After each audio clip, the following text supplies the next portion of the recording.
Bonjour et bienvenue dans Parole de druide, le podcast dédié au druidisme et je suis Christophe Rousseau, toujours très heureux d'accueillir Druidesse Adana. Bonjour Joël, Coucou Christophe, salut Padawan.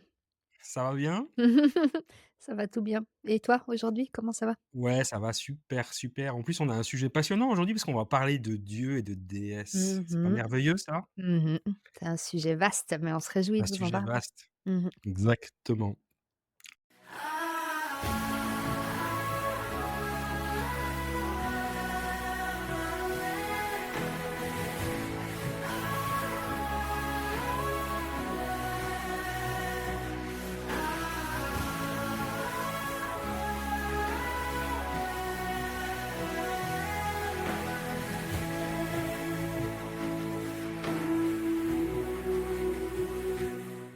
Bienvenue à Parole de druide, le podcast où la sagesse ancienne rencontre le monde moderne. Je suis Joëlle Chotan, également connue sous le nom de druidesse Adana, fondatrice de l'école de druidisme éoriane à Baule en Suisse, près de Neuchâtel. Avec mon apprenti Christophe Rousseau, nous explorons ensemble l'histoire, les légendes et les pratiques du druidisme au XXIe siècle. Rejoignez-nous dans ce voyage spirituel où nous partageons des récits inspirants des rituels ancestraux et accueillons des invités spéciaux tout en promouvant une spiritualité de paix et d'amour. Préparez-vous à découvrir les mystères et la magie du druidisme moderne. Pour commencer, Joël, peut-être tu pourrais, on pourrait parler, on va parler de deux types deux typologies de déités, on va dire ça comme ça, en bon Mhm. français. On a les déités qui nous viennent du peuple mégalithique, ou non, de la tribu de Dana plutôt. Mhm. Euh, et puis on a les déités des La Celtes, hein, nature. Mhm. dans la nature. On va essayer de faire un peu une différence entre les deux, parce que c'est pas tout à fait les mêmes types de déités. Par quoi souhaites-tu commencer? Peut-être par le contexte. Comment ça se fait qu'il y a deux types de déités dans le druidisme? Je vais juste rappeler que le druidisme, c'est la rencontre de deux mondes. Un monde de la Terre, qui est vraiment le berceau celtique d'Europe, qui est formé à partir du chamanisme celtique d'Europe, donc tout la vénération de la nature et de ce terreau de lien avec la Terre et de lien avec les éléments. Et donc ça a donné naissance à ce qu'on appelle le chamanisme celtique et tout le panthéon du chamanisme celtique. Donc le lien vraiment avec la nature, qui est vraiment issu du peuple de la terre. Et puis, si vous vous souvenez peut-être et si vous nous avez suivis un peu dans les épisodes précédents, on a parlé que le druidisme, il y a une influence qui vient supplémentaire, qui le rend un peu différent des autres traditions du monde, qui est cette influence du Nord, qui vient de ce peuple mythique qu'on appelle la tribu de Dana. Et cette tribu de Dana qui est arrivée d'Hyperborée, des îles du nord du monde, si tu te souviens Christophe, hein, ces îles un peu que certains associent à une partie de l'Atlantide, à Oui. un continent disparu au pôle Nord, en tout cas qui n'existe plus, et qui serait positionné au pôle Nord actuel, mais comme autrefois l'orientation de la Terre était un petit peu différente, à ce qui paraît, ils faisaient meilleur. Heureusement, parce que je pense qu'ils n'auraient pas vécu là-bas sinon. Ils sont pas fous Oui, quand même. je pense, ouais. Non. Et donc, cette tribu de Dana, elle serait venue d'Hyperborée au moment où l'Hyperborée aurait disparu suite à un cataclysme, et il y aurait eu un débarquement d'un peuple qui serait arrivé sur des bateaux volants, mais ça on en a déjà parlé dans un autre épisode, sur l'histoire du druidisme d'ailleurs, je crois, sauf erreur. Oui, c'est ça. Et, et donc, cette tribu arrive en Irlande, et le druidisme est formé du mélange de ces deux mondes, si on veut. Le monde des dieux de la tribu de Dana qui vient d'un autre monde, qui vient d'un monde mythique, qui a tout son panthéon de dieux et qui ensemble rencontre la matière-terre avec son panthéon de dieux aussi, associé aux dieux et déesses de la nature que les Celtes à ce moment-là vénéraient. Et le druidisme naît de la communion des deux, qui le rend spécifique, parce qu'on a toute une dimension mythique et mythologique liée à une histoire passée très fascinante, comme ça, liée à la tribu de Dana. et cette histoire vraiment de l'humain et du lien avec la terre serait la dimension terrestre, Mmh. qui serait le terreau qui accueille cette dimension des étoiles. C'est vraiment cette histoire d'incarner les étoiles sur terre et de faire en sorte que la terre aille à la rencontre des étoiles. Et parler des dieux et déesses, pour moi, ça représente ça parce qu'en fait, on va évoquer ensemble, les 2 côtés, les 2 mondes.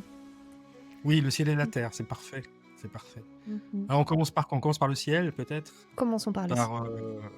par les dieux et déesses de la tribu de Dana. Mmh. J'adore la tribu de Dana, avec la chanson, me fait Mmh. toujours, La chanson de Mana.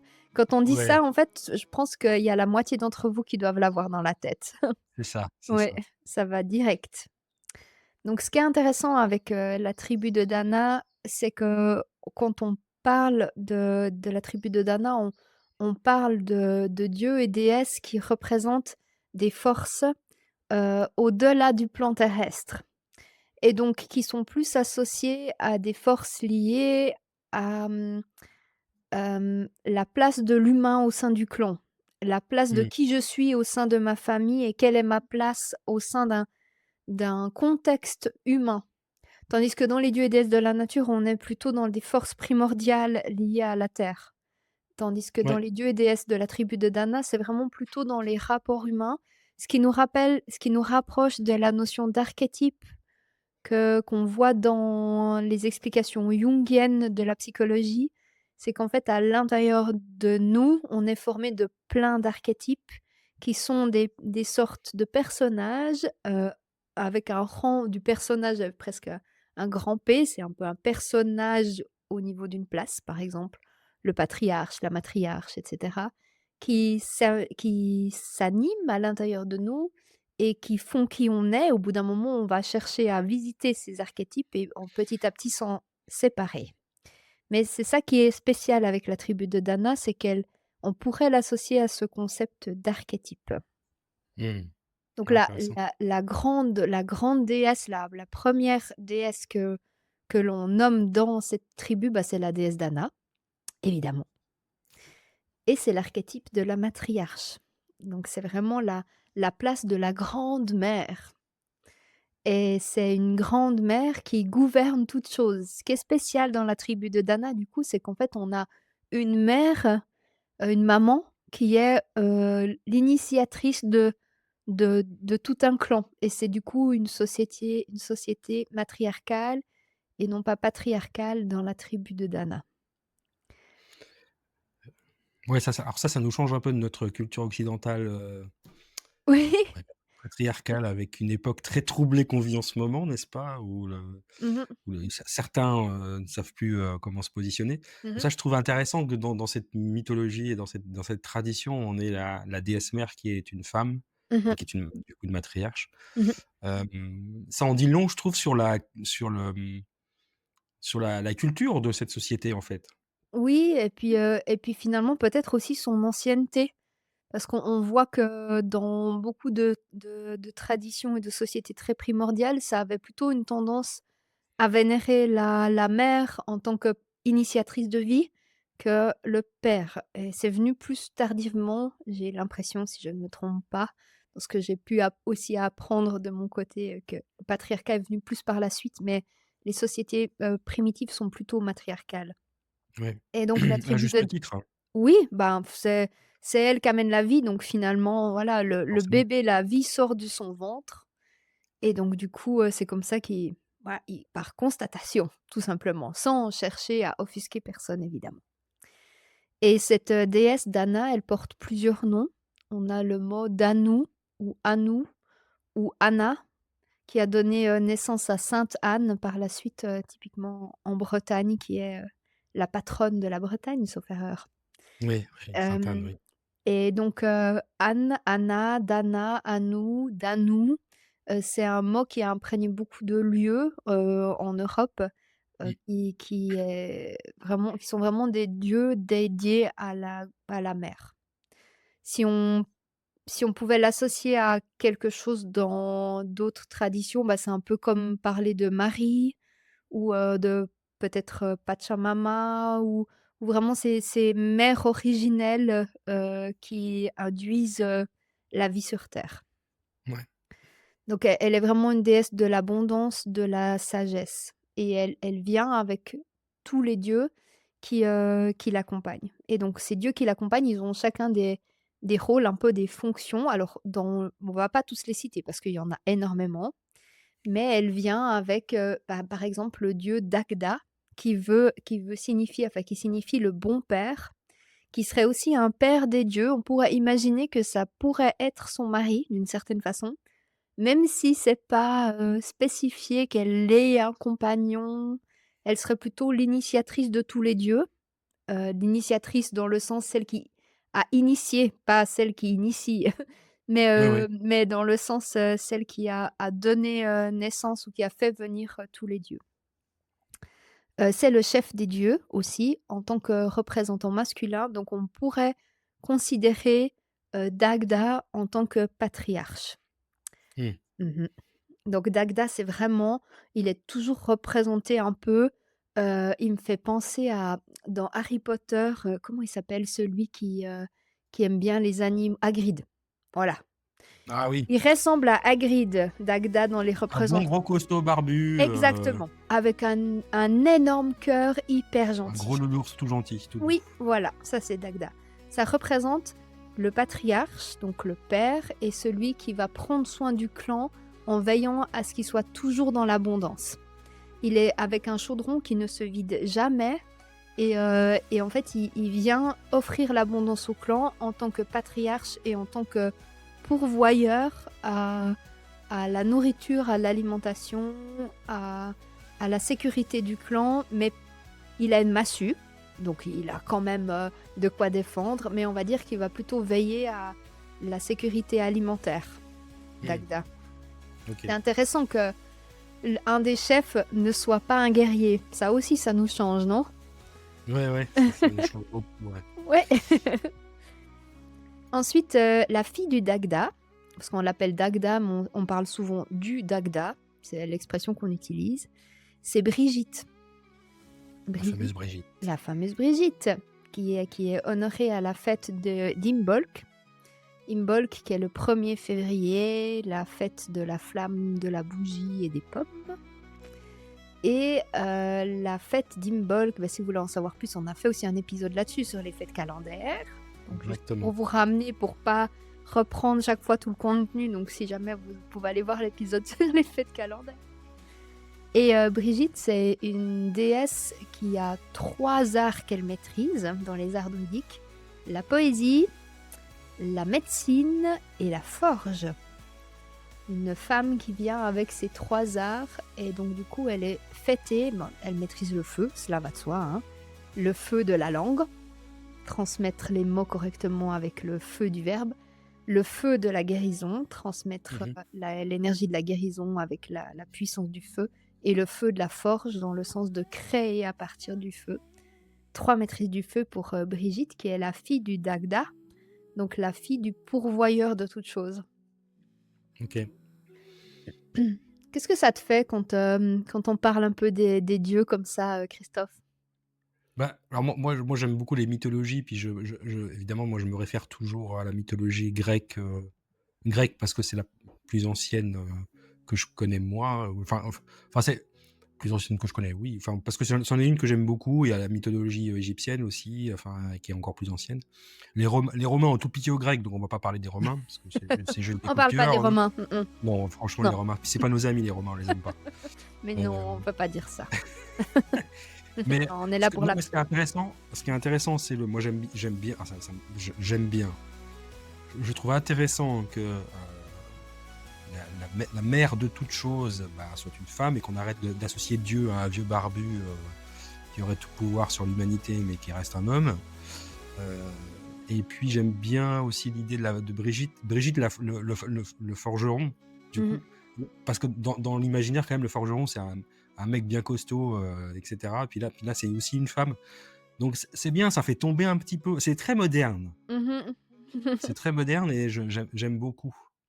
Ouais, bah, il y a un forgeron, hein, le forgeron, de la tribu de Dana, c'est Gobniou. Gobnew, c'est un drôle de forgeron parce que non seulement il est forgeron, mais aussi il est brasseur de bière. Ah, ça c'est un Et beau métier ça. ah ouais, ça c'est un beau duo, hein, forgeron et brasseur. Ouais. Et en fait, ce qui est spécial, c'est que on dit que c'est lui qui, fournit qui organise le banquet des dieux une fois par an pour leur garantir l'immortalité. Et je me suis dit: «Mais c'est quoi qui leur garantit l'immortalité?» Vu qu'en fait, ils se rencontrent une fois par an pour, enfin, dans ce banquet organisé par Gobnew pour, garantir l'immortalité. Donc déjà, c'est un forgeron brasseur qui organise un banquet pour garantir l'immortalité des dieux et soi-disant, ce serait une boisson qu'ils boiraient pour garantir l'immortalité. Et cette boisson, c'est la fameuse bière de Gobnew. Et donc je trouve ça intéressant que c'est en buvant cette fameuse bière qui est faite par un forgeron. Donc ça veut dire que c'est quelqu'un qui maîtrise le feu. Le feu, c'est la transformation, c'est l'acceptation de renaître de ses cendres, c'est aussi l'énergie du phénix, si vous connaissez un petit peu. Donc c'est en acceptant l'énergie de la transformation que l'on accède à l'immortalité et Mmh. c'est par la bière qui est faite à partir de céréales aussi, que la notion, bah, bien sûr de la céréale, elle est très, très précieuse chez les Celtes. C'est, la en fait, la céréale, elle garantissait la survie du clan, donc elle était aussi un symbole d'immortalité. Donc c'est grâce à la bière qui, du coup, garantit l'immortalité des dieux et des hommes par la même occasion. Et je trouve ça fort intéressant, toutes ces symboliques avec les dieux, enfin dans les dieux et déesses et le lien avec, bien sûr, l'humanité parce que et ça nous parle de nous, en fait, avant tout. Mais c'est ça, c'est ça. Mmh. Alors je rappelle avec modération, hein, la bière quand même. Oui, voilà et c'est la bière de Gobnew, c'est quand même pas Ouais, n'importe quelle bière. c'est pas n'importe quelle bière. Ouais, il vous faut bien la choisir. Parce que normalement la bière de Gobnew, une petite chope suffit, paraît-il. Ouais. Ouais. Donc si On n'est vous pas en loin de la on essayez n'est pas loin de la plusieurs potion magique d'Astérix là, oui! hein. Si vous en essayez plusieurs et puis que ça fonctionne pas, c'est que c'est pas la bonne. Donc C'est ça, n'insistez pas, j'aurais envie de dire. Voilà. ouais. C'est pas gagné. Non, alors il y en a tellement, je choisis un petit peu, hein. Là, j'ai ma liste, Ouais, je choisis un je te petit laisse peu. le Alors, un autre dieu qui est intéressant, c'est Manannán mac Lir. Manannán mac Lir, c'est le dieu de la mer. C'est le dieu, que vous voyez si vous avez regardé La Reine des Neiges numéro 2. Enfin le 2, comment on dit? La version 2. Enfin, il y a le un, il y a le 2 dans un film. Et ben, du coup, le 2 de La Reine des Neiges, il y a un moment donné, heu Elsa qui doit, traverser une grande mer pour aller à la rencontre de quelqu'un d'important pour elle. Je vais pas vous spoiler. Et donc, à ce moment-là, elle doit apprendre à chevaucher des chevaux d'eau et ça, c'est Manannán mac Lir. mmh. Donc Manannán mac Lir, c'est le dieu qui gouverne la traversée vers l'autre monde. Donc c'est un dieu masculin qui gouverne la traversée vers l'autre monde pour aller du monde des vivants vers le monde des morts. Et cette traversée, elle se fait sur un cheval. Donc c'est aussi intéressant de dire, «Je suis à cheval entre 2 mondes». À cheval, et ces chevaux, vu qu'on traverse une mer, ben, très souvent, ils sont symbolisés en eau. Donc c'est des chevaux faits d'eau et d'écume sur lesquels on monte pour Mmh. pouvoir, traverser la grande mer et accéder au monde des morts, depuis le monde des vivants et dans l'autre sens quand on a besoin de revenir. Donc là aussi, c'est intéressant que ce qu'on appelle les psychopompes, c'est ceux qui nous accompagnent à travers la mort. Bah, là, en l'occurrence, c'est un psychopompe masculin, ce qui est aussi pas très courant dans la mythologie. Très souvent, c'est plutôt des déités féminines qui sont psychopompes, qui vont nous accompagner à travers l'autre monde parce que le monde de la nuit et le monde des morts est très souvent plutôt gardienné par des femmes. Ouais. Donc voilà, ça je trouve ça intéressant. Il y a aussi une déesse, c'est la Morrigan, qui n'est pas à confondre avec Morgane, c'est pas la même. Morgane, c'est un personnage de la my de des mythes arthuriens. Oui. La Morrigan, c'est un peu le même nom, mais ça n'a rien à voir. La Morrigan, c'est la déesse de la mort et elle aussi, elle accompagne dans la mort, mais pas associée à la mer comme, Manannán mac Lir. Elle est très souvent représentée avec des corbeaux autour d'elle, puis c'est aussi une déesse de la guerre, elle accompagne la guerre. Et puis peut-être un dernier, je pourrais vous parler de Diancecht. Diancecht, c'est le dieu de la médecine, c'est le dieu guérisseur, c'est un dieu druide, on dit aussi, et en fait, il avait un caractère fort. Il était médecin, mais il était aussi avec un caractère bien trempé, un petit peu réactif, Mmh. facilement jaloux. Donc on OK. a beau être Dieu, on n'est quand même pas toujours parfait. On n'est pas parfait. Non. On a En ses petites colères. Oui, voilà, exactement. Bon, on le voit dans à peu près toutes les mythologies, ils sont quand même pas mal en train de se chamailler les uns les autres. Donc voilà, comme quoi ça arrive pas que dans le plan des humains, n'est-ce pas? Oui, bon, on se doute bien. Voilà. Et C'est donc on sait pas qui inspire qui, mais enfin, ouais, bah, si seulement les dieux pouvaient se mettre d'accord, comme ça serait peut-être plus simple dans le plan des humains et puis si seulement les peut-être. humains pouvaient aussi un peu se mettre d'accord, peut-être ça soulagerait les dieux. C'est ça, c'est ça. Je sais pas qui fait quoi, mais en tout Ben, cas, ça pourrait aider. c'est un peu l'histoire du microcosme, macrocosme. Ouais, Ça va dans les 2 sens. ouais. Ben, Jansecht, c'est un dieu médecin et à un moment donné, il y a Nuada qui était le roi à ce moment-là, qui est le roi des dieux, qui gouverne le clan des dieux. Nuada, il s'est fait arracher un bras à la guerre. C'est bien embêtant. Et du coup, Jansecht, lui, il arrive à lui faire un bras en argent. Et donc du coup, il lui crée une prothèse en argent et voilà, il est tout content de lui avoir fait ce bras en argent. Et le fils de Diancecht, qui est apprenti médecin et qui commence à surpasser son père, il arrive à créer un vrai bras en chair pour Nuada. Mmh. Et donc son père, Diancecht, est extrêmement fâché et il va le tuer de 3 coups de bâton, de hache, je crois, sauf erreur. Et le premier coup, ça l'assomme, mais Miash, et Miash c'est le nom du fils de Diancecht, de cet apprenti guérisseur qui est en train de devenir meilleur que son père. Miash arrive à s'auto-guérir de ce premier coup. Deuxième coup, ça fond un peu plus le crâne, il y a une hémorragie, mais il arrive à se guérir de nouveau. Troisième coup, ça fond carrément plus, mais il arrive de nouveau à se guérir malgré qu'il perd beaucoup de sang, mais il a plus beaucoup d'énergie. Et le quatrième coup lui est fatidique et là il meurt parce que le crâne est complètement arraché, enfin voilà.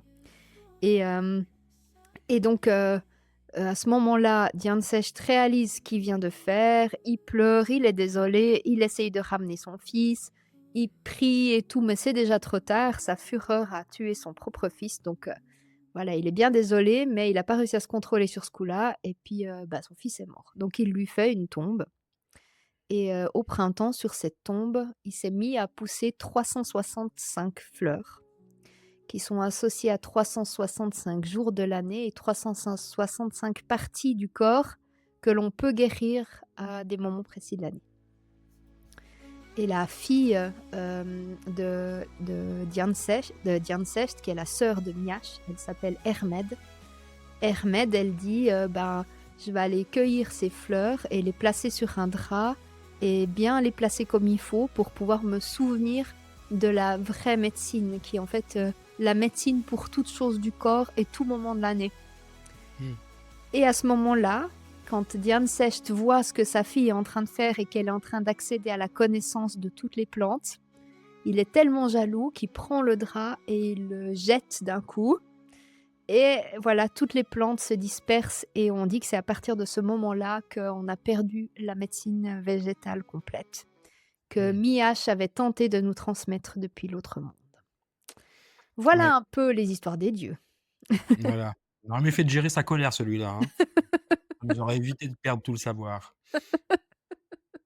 Ouais, alors, il y a pas mal de dieux courroucés quand même dans les dieux et déesses. Ouais, Mais je crois que c'est ils en vraiment pas que chez les dans la tradition celtique, hein. non, non, non, non, si on reprend la mythologie grecque, entre la reproduction avec les humains et puis les Mmh. demi-dieux et puis les assassinats de pères et de frères, de enfin, Puis ceux qui se Parce que dévorent parmi et puis, ouais, voilà, mmh c'est pas très joli, joli finalement, hein, tout ça. non, mmh Pas très peaceful comme dirait l'autre. pas Alors vraiment.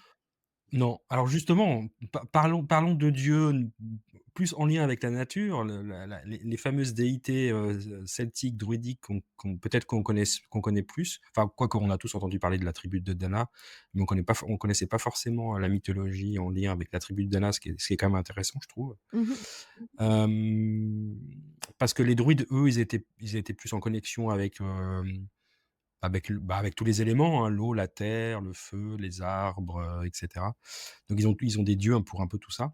Un peu, ouais, les chamans, en fait, les chamans celtiques étaient très en lien et ne n'allaient pas dans le druidisme de la tribu de Dana, de ce qu'on appelle la tribu de Dana, mais le druide lui fait le lien avec les 2 mondes, la tribu de Dana et le C'est ça. chamanisme celtique. Partons à la découverte des dieux et déesses, de la nature. Oui, alors les dieux et déesses de la nature, du coup, ils sont plus en lien avec le chamanisme, celtique.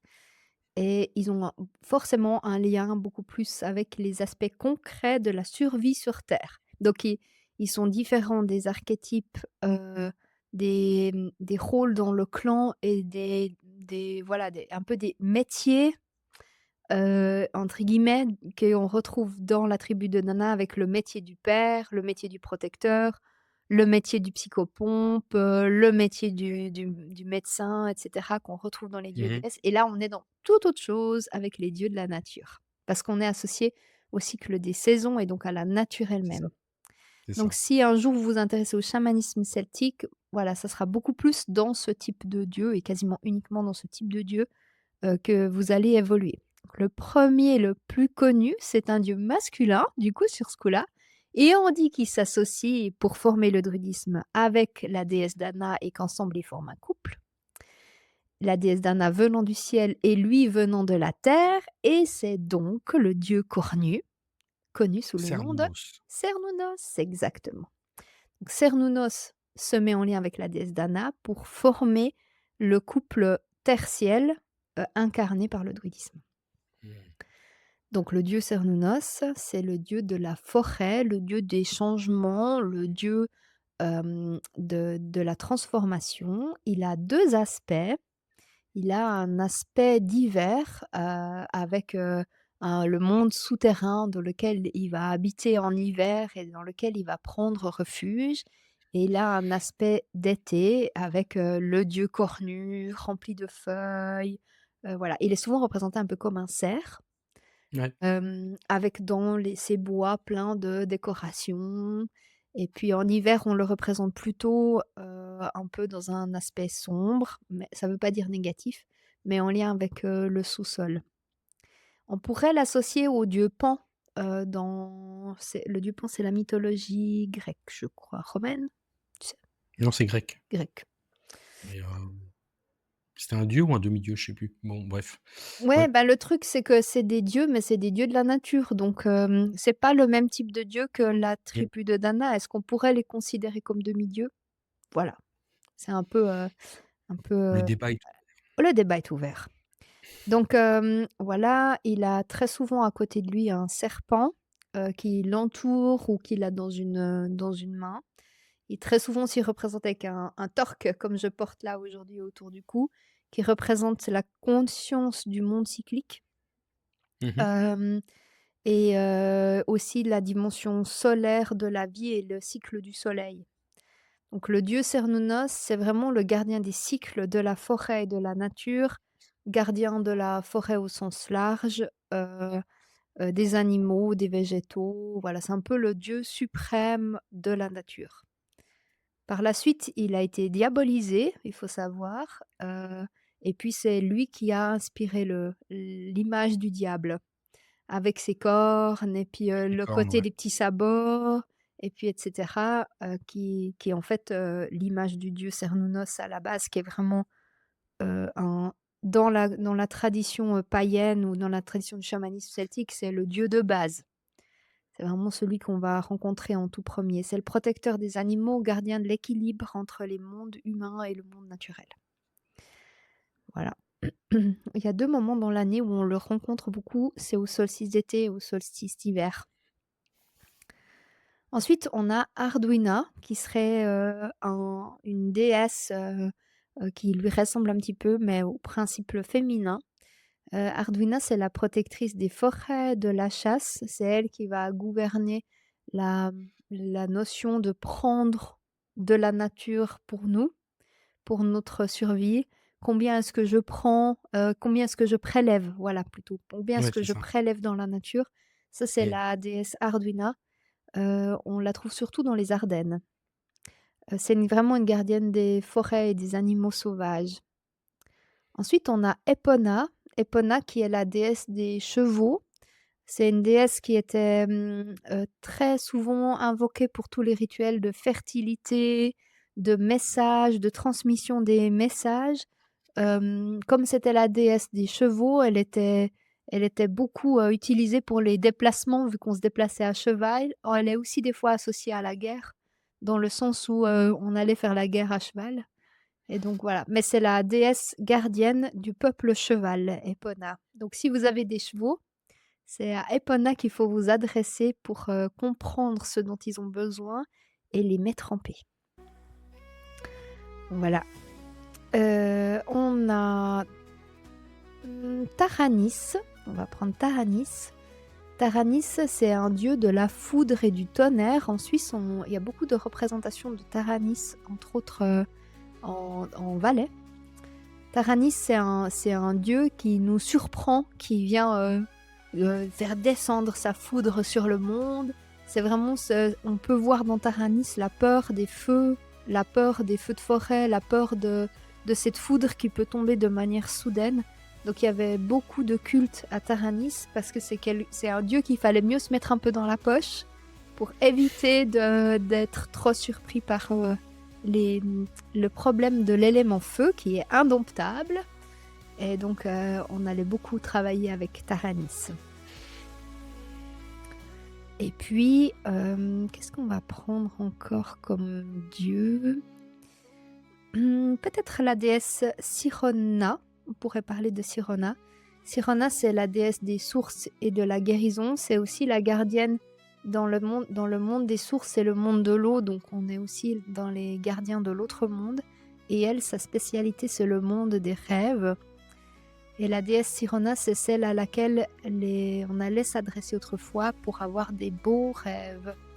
Donc c'est vraiment une gardienne de la source sacrée, de l'énergie de l'eau. Un petit peu comme Damona, qui est aussi une déesse associée à l'énergie de l'eau. Il faut savoir que comme le druidisme et le chamanisme celtique, ils ont pris place en Europe de manière très très vaste entre voilà, la Suisse, toute la France, le nord d'Espagne et l'Irlande, etc. Eh bien, on va avoir des dieux et déesses qui vont pas forcément porter le même nom parce que c'est pas la même langue, mais c'est le c'est ça. même dieu. Voilà, les deux sont gardiennes de la source, mais elles n'ont pas le même nom. Donc c'est très difficile de faire un peu un lexique ou de regrouper tous les noms des dieux et déesses parce qu'en fait, ils ont tous des noms différents. Typiquement, en Suisse, on a une déesse qu'on trouve qu'à un seul endroit, elle s'appelle Cantismerta. La déesse Cantismerta, elle a un autel dédié à elle près de Sion, en Suisse, donc en Valais. Et cette déesse, on n'en parle quasiment que là.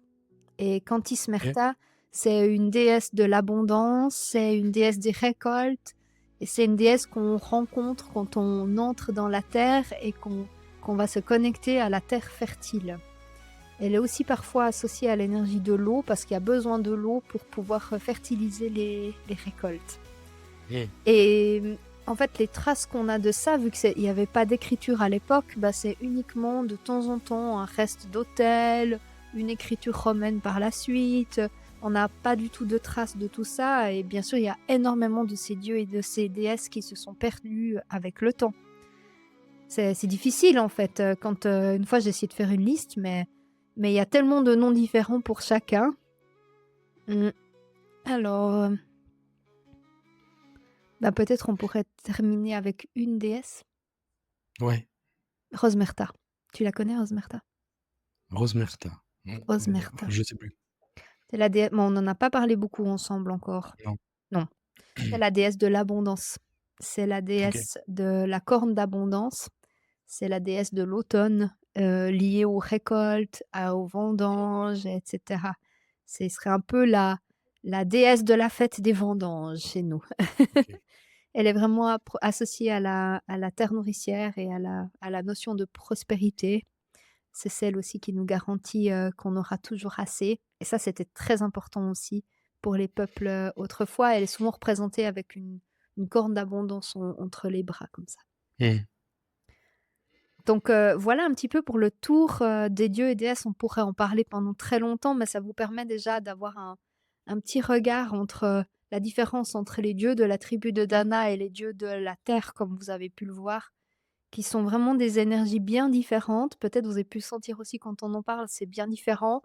Il y a des énergies assez terriennes et puis, et je fais cette tête, mais c'est pas négatif, hein, j'aime beaucoup les énergies terriennes. Et il y a des énergies très célestes et il faut vraiment s'imaginer que le druidisme, c'est la rencontre des 2. C'est ce qui nous différencie du chamanisme. C'est la rencontre de ces 2 mondes, qui montre qu'en fait, il y a vraiment la dimension de l'esprit et du corps qu'on cherche à développer dans le druidisme. Oui.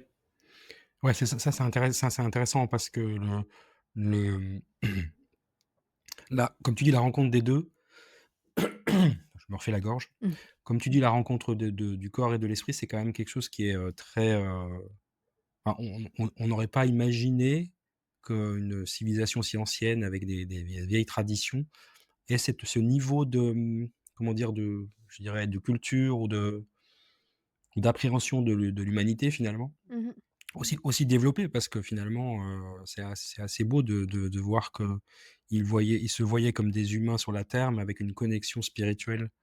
Alors évidemment, on le projette dans le ciel ou dans des dimensions différentes, on va dire. Mmh. Hem et pour finir, est-ce que toi tu vois, est-ce que finalement ils sont, comment dire? Ces croyances en certaines déités a été à l'origine de, ben, on a parlé des dieux grecs, mais on a aussi la partie, la mythologie, du Nord avec Odin, Thor et cetera, ou Mmh. qui vient aussi du Nord, Mmh. du coup, mais pas tout à fait de la même origine. Mais est-ce qu'il y a un moment où on a une espèce de mythologie un peu originelle qui aurait, inspiré les autres finalement?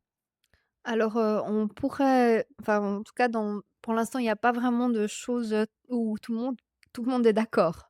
Mais dans ce que j'ai étudié un petit peu au sens large, ce que j'ai pu observer, c'est que la mythologie de la tribu de Dana, celtique est assez similaire à la mythologie, nordique.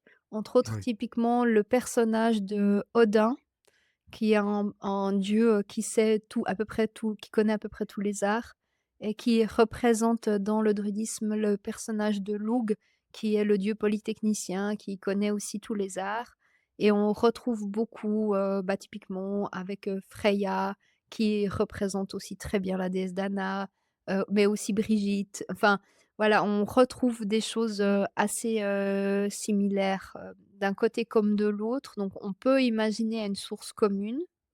Il y a certaines personnes qui pensent que les deux mythologies viennent les 2 d'Hyperborée, mmh, de ce continent mythique et voilà, en tout cas, c'est un petit peu ce qui ressort parfois. Pour l'instant, moi, j'ai pas de il y a pas de texte qui le prouve ni rien de tout ça, mais j'ai la sensation qu'il y a un berceau commun. Alors moins avec la mythologie grecque pour l'instant, mais il y a une personne qui a écrit tout un livre sur les liens entre la mythologie celtique et la mythologie grecque, comme quoi il y aurait énormément de points communs entre les 2 et que voilà. Donc et on pourrait très bien se questionner si toutes les mythologies d'Europe auraient pas peut-être à un certain moment donné la même source et ont ensuite été simplement explorées et nommées différemment. En tout cas, une mythologie, elle parle d'un fondement d'un peuple et on ce qu'on constate, c'est que le fondement d'un peuple, il est identique pour, le berceau de l'humanité et donc c'est ça. on peut s'imaginer que chacun a un peu pris ses fondements et l'a ensuite, exploré et expliqué peut-être, de façon différente. Mais pour l'instant, j'ai pas de réponse, très claire par rapport à cette question. Non, mais ça J'ose c'est imaginer je que trouve oui.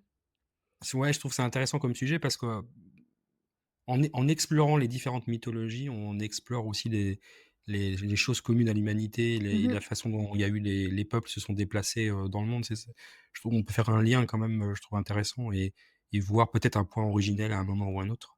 Oui, J'ai ben, un ouais, Ève et ouais. Dana ou bah, de nouveau, Marie et Dana, on retrouve plein de choses comme ça, mmh dans les différentes traditions. Très bien. Bah, en tout cas, c'était un sujet, passionnant. Je pense qu'on reviendra dessus parce qu'il y a tellement de mythologies, Mmh je mh. me suis noté, qu'on devrait aussi parler des mythes arthuriens aussi à un moment ou à un Ah autre. bah, oui, il va falloir. Entre autres mythologies, on va être un peu obligé. Donc voilà, on a plein de choses encore à partager Mmh mh. avec tous les auditeurs et les auditrices, donc c'est un grand plaisir. Merci beaucoup Joël pour, ce petit concentré de Oui. mythologie, celto-druidique, hyperboréique, je sais pas, de la tribu de Dana, enfin on pourrait trouver plein d'adjectifs. Je vous laisse avec la petite musique de la tribu de Dana dans la tête. Ah! C'est histoire de bien polluer la journée des gens qui nous écoutent. Stop. C'est pas Voilà, moi, hein, c'est pas moi. C'est la peut-être douce lui, ou je petite sais pas où il est mélodie, pour vous, mais c'est lui, c'est pas moi. et puis, non, mais c'est une jolie mélodie. Non, mais tout Moi ça pour j'adore. dire aussi que c'était juste un résumé qu'on vous a fait là, hein.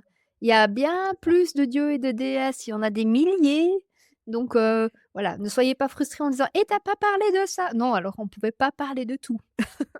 Ça ferait beaucoup, beaucoup d'épisodes pour vous parler de tout. Mais si vous avez des questions spécifiques ou des sujets que vous aimeriez qu'on développe, vous hésitez pas à nous les mettre en commentaire.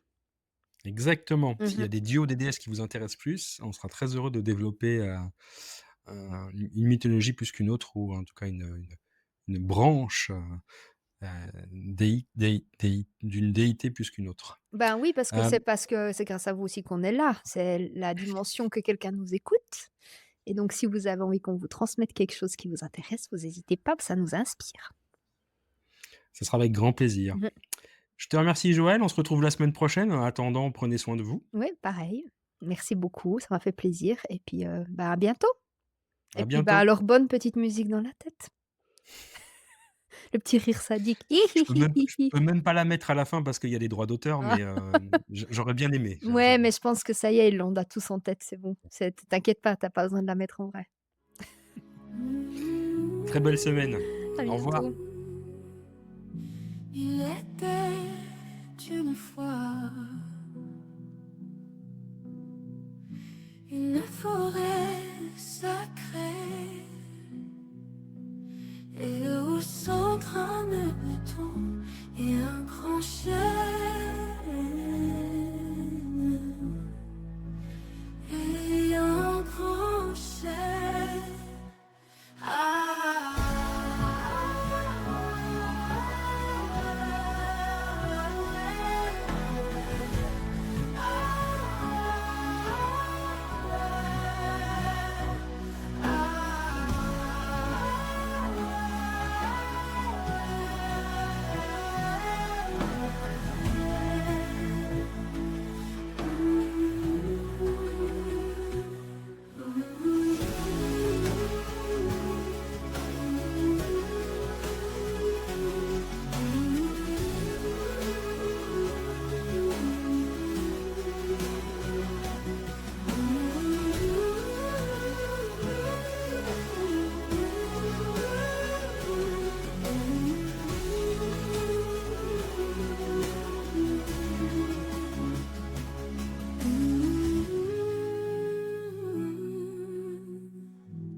Mm-hmm.